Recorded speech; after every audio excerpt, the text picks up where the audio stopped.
Ang ating utak at ang ating sikmura ay magkasamang kumikilos para sabihan ng isang tao kung siya ay kailangan ng kumain o hindi.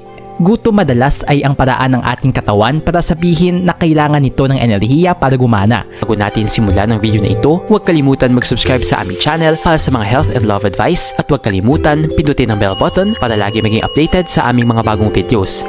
Narito ang ilan sa mga maaaring ikonsiderang mga paraan bilang pampagana kumain. Pumili ng mga masasarap na pagkain at mga pagkaing may kaaya-ayang aroma. Magsagawa ng meal planning at preparation isa o ilang araw bago kainin ng mga ito. Ayusin ang mga pagkain sa kaakit-akit na paraan. Maglagay ng mga pagkaing may iba't ibang kulay upang maengganyo kumain. Mag-ehersisyo ng bahagya upang ma-stimulate ang appetite. Kumain ng mga pagkain at merienda sa mga nakatakdang oras kahit hindi nagugutom. Uminom ng 6 hanggang 12 na baso ng tubig araw-araw. Maglagay ng maliliit na mangkok na mga masustansyang merienda tulad ng mga mani at prutas. Magpahinga.